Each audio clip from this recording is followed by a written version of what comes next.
নমস্কার বন্ধুরা, আমি শ্রাবণী। আমি চলে এসেছি আরও একটি রেসিপি নিয়ে। চলো রেসিপিটি তাহলে একবার দেখে নিই।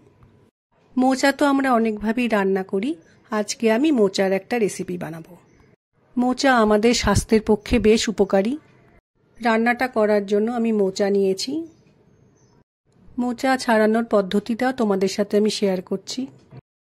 প্রথমে মোচার খোসাগুলোকে খুলে নিয়ে মোচাটা ছাড়িয়ে আমি প্লেটে রাখবো। মোচা ছাড়িয়ে নিয়ে মোচার কি বাদ দিতে হয় যারা জানো না তাদের জন্যই আমি এটা দেখালাম। এই একইভাবে আমি মোচাটা ছাড়িয়ে নেব। মোচা থেকে খোসাগুলো ছাড়িয়ে নিয়ে মোচাটা ছাড়িয়ে নিয়েছি।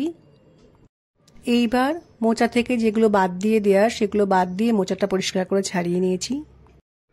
মোচাটা ছোট ছোট টুকরো করে কেটে নিয়ে আমি জলের মধ্যে রেখেছি। জলের মধ্যে রাখলে মোচাটা কালো হয় না, রঙটা ভালো থাকে।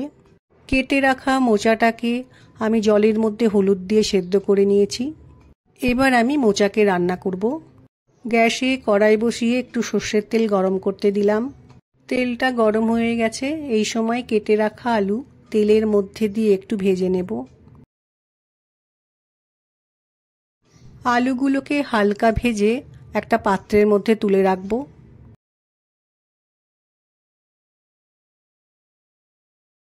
আলু ভেজে তুলে রাখার পর ওই একই তেলেই জিরে ফোড়ন দিলাম। একটা দারচিনি স্টিক ও একটা ছোট এলাচ ফোড়নে দিলাম। এরপর একটা শুকনো লঙ্কা ফোড়ন দিয়ে খুব ভালো করে একটু ভেজে নিতে হবে। ফোড়নটা ভালো মতো ভাজা হয়ে গেলে তেলের মধ্যে আমি হিং দিয়ে দেব। এবার তেলের মধ্যে টমেটো কুচি দিয়ে একটু সময় রান্না করব।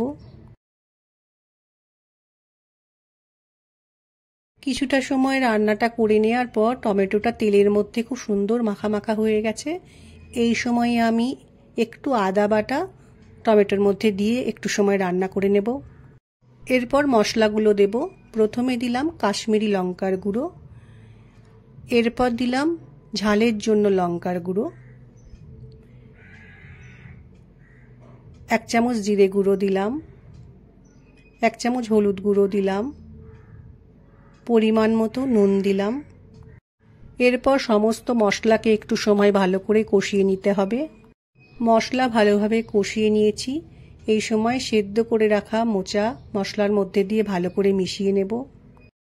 মোচা দিয়ে কিছুটা সময় রান্না করে নেওয়ার পর ভেজে রাখা আলু মোচার মধ্যে দিয়ে ভালো করে মিশিয়ে নেব।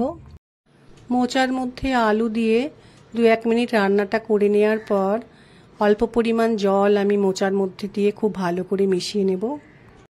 তরকারির মধ্যে জল দেওয়ার পর যখন তরকারিটা ফুটবে সেই সময় গ্যাসের ফ্লেমকে লো করে রেখে আলুগুলো সেদ্ধ হতে দেব।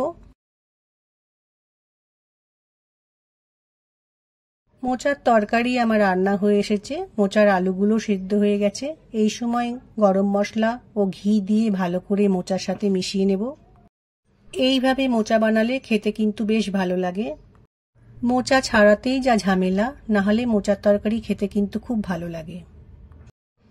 মোচা আমার রান্না হয়ে গেছে। আমার আজকের রেসিপি ভালো লাগলে লাইক, শেয়ার ও সাবস্ক্রাইব করো। ভিডিওটি দেখার জন্য ধন্যবাদ। ভিডিওটি আজ এখানেই শেষ করছি।